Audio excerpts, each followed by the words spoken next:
Bismillahirrahmanirrahim. Assalamualaikum warahmatullahi wabarakatuh. Apa kabar teman-teman semua? Semoga selalu dalam lindungan Allah Subhanahu wa Ta'ala. Kali ini saya akan membuat konten tentang terkait dengan faktor yang menyebabkan, yaitu mesin senso kecil ya, atau senso Cina yang tipe dengan 58 cc. Jadi permasalahannya seperti ini kawan-kawan. Permasalahannya itu ketika dihidupkan, mesinnya itu mengeluarkan asap yang banyak, dan setelah itu mesinnya itu langsung mati, tidak mau lagi hidup sama sekali, mati total. Dan ketika kita cek, kita buka businya, maka ternyata oli dari dalam tampungan oli rantai yang seharusnya menuju ke rantai itu malah menuju ke dalam blok. Nah, kira-kira seperti itu permasalahannya atau gejalanya. Oke, kira-kira di mana itu guys penyebabnya? Oke, untuk kalian yang penasaran, tonton terus videonya, tonton sampai habis agar kalian tidak gagal paham cara mengatasi permasalahan tersebut. Oke, simak terus videonya. Untuk kalian yang belum subscribe, silahkan subscribe dan nyalakan tombol lonceng notifikasinya.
Ternyata ini guys penyebab bocornya guys. Ini, nah retak, ini bodinya retak. Nah sebelah kanan juga, sebelah kiri juga retak. Jadi dua-duanya retak. Jadi inilah penyebabnya guys. Oli dari dalam tampungan oli mati untuk oli rantai itu masuk ke dalam sini ketika mesinnya hidup. Ternyata ini permasalahannya di antara perbatasan oli mati, oli rantai dengan crankshaft atau cranksnya.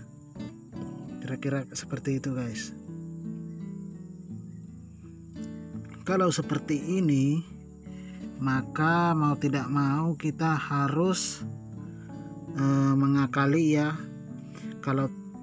Tapi untuk cara simpelnya, kita bagi yang tidak mau repot itu cukup ganti crankcase-nya ini aja ya, beli yang baru. Tapi kalau saya akali dulu menggunakan yaitu menggunakan lem ini guys, lem steel plastik. Biasanya bisa guys, biasanya bisa untuk menambal ini keretakannya agar olinya tidak masuk ke dalam sini ya. Mudah-mudahan bisa lah. Oke guys, kita aduk dulu ini, kita campur dulu, baru kita tempelkan di sini. Nanti kita diamkan dulu sekitar 1 hari 1 malam, baru kita pasang lagi mesinnya ini.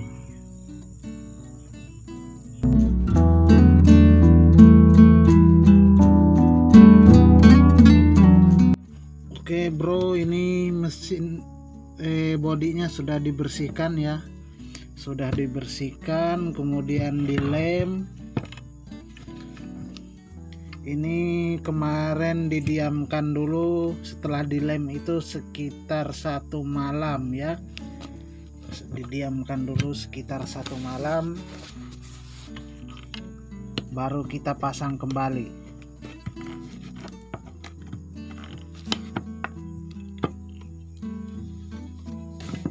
Nah ini bekas lemnya guys. Nah ini, ini bekas lemnya, kemudian sebelahnya yang ini. Nah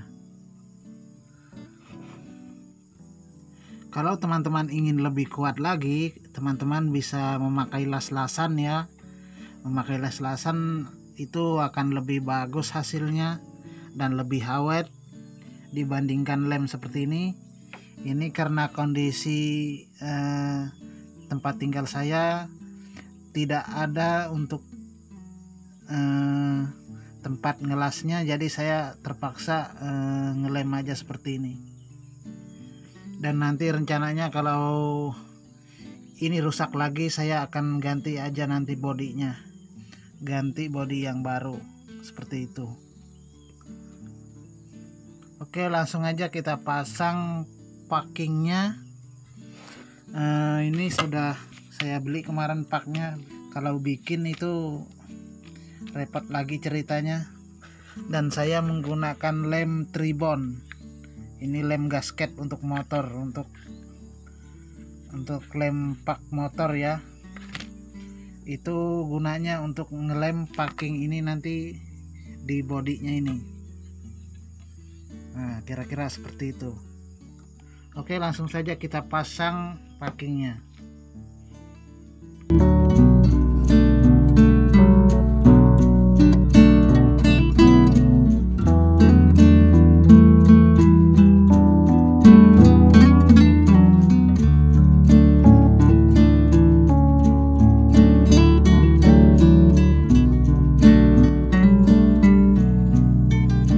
Mantap guys, ternyata sudah tidak bocor lagi.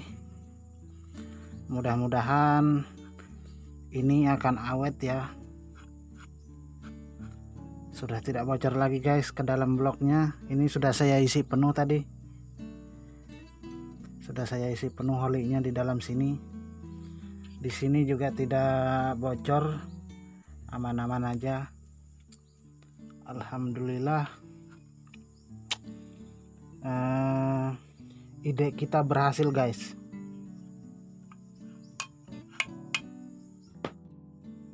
Alhamdulillah sudah terpasang semua guys.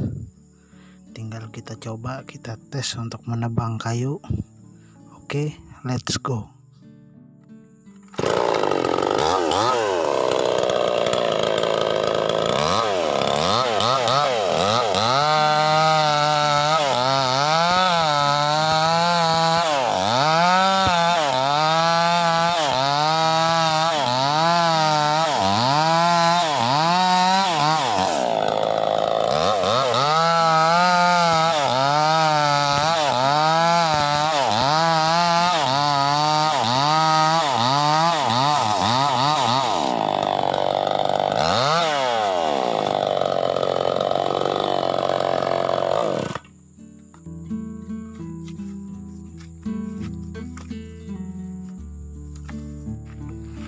alhamdulillah guys, oli matinya atau oli kotor untuk oli rantainya tidak masuk lagi ke dalam blok. Setelah kita lem, alhamdulillah berhasil 100% mengatasi bodi yang jebol. Cuma kita nggak tahu ketahanannya sampai mana nanti. Tapi alangkah baiknya teman-teman jika mengalami hal yang sama seperti punya saya, itu langsung diganti aja bodinya. Ganti aja bodinya, pakai bodi yang baru seperti itu. Kalau punya saya ini kalau nanti bocor lagi mungkin akan saya ganti aja bodinya, pakai bodi yang baru. Oke guys, sekian dulu di video kali ini. Sampai jumpa lagi di video selanjutnya. Oke, assalamualaikum warahmatullahi wabarakatuh.